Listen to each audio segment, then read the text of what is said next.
Alright, hello YouTube. This is Chris and Matt Big Shots, and I just wanted to submit a little clip today of what I did out at the outdoor range this morning, and just a couple of observations, maybe a couple little lessons. I know nobody really cares about looking at somebody else's target, and it's like, okay, great, you can shoot, but I noticed a couple things, and that's what I wanted to point out.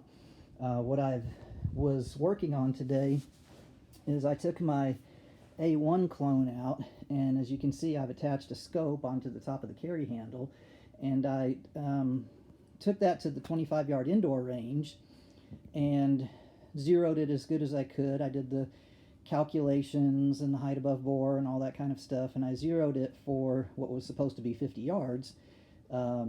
And then, of course, you have to take it to a real 50-yard range and verify, that what you did worked. So that's what I did today. I also took out my A4 clone to see how it was doing with no scope, and so I'll talk about that in just a second also. So on the A1 with the scope, this is the target here, and the middle target is what I was shooting at first. And you can see that while the elevation was just about perfect, the windage to start off was too far to the right. And you can kind of see how I walked the windage across until I finally got a hit right in the bullseye area. Now the windage didn't seem too far off when I was at the indoor range. That could have been because it was only 25 yards.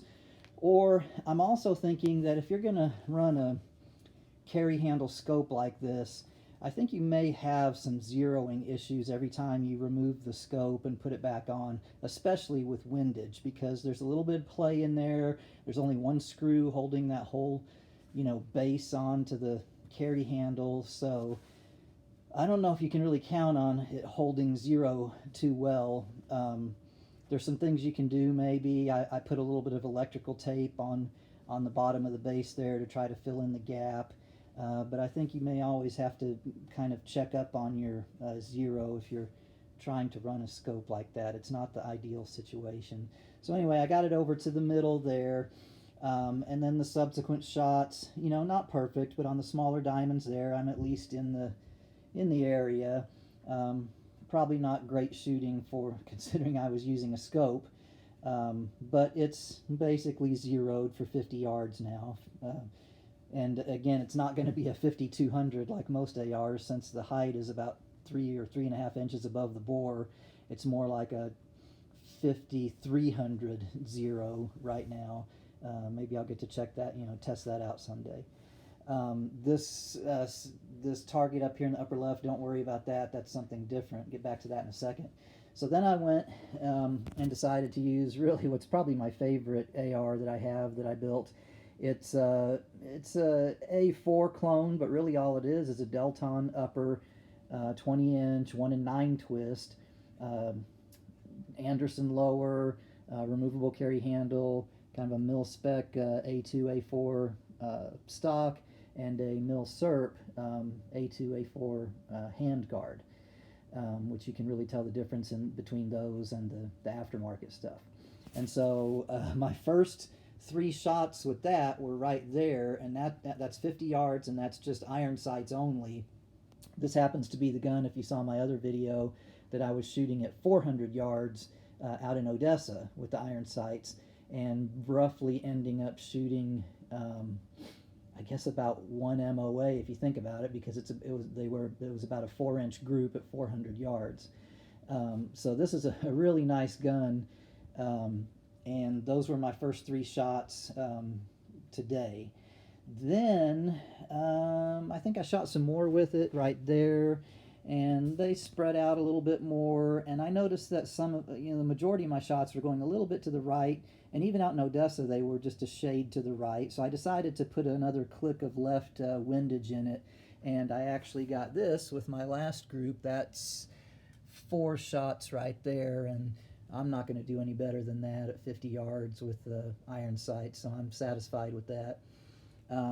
And so, again, a little windage adjustment needed on that guy. And then finally over here, when I was finishing up, I had a few rounds, 6 rounds of ammo left over, And oh, let me, by the way, say that over at some, these are mostly 55 grain.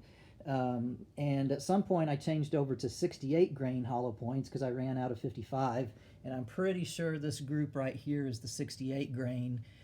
So I may have to start shooting that through this A4 because it really seems to like that.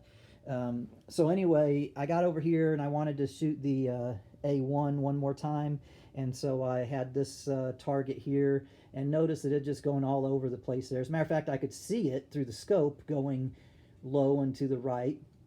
So I actually started aiming a little bit higher and to the left just to see if it was a scope situation.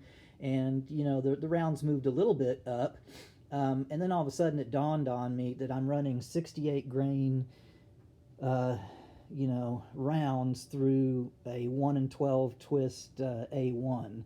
And so, some people think you can just run anything through anything, which I'm learning that's not really true, because I don't think 68 grain, I don't think this one really likes the 68 grains too much. So you can see how that really changed the point of impact, because the 1 in 12 is not stabilizing the longer and heavier bullets.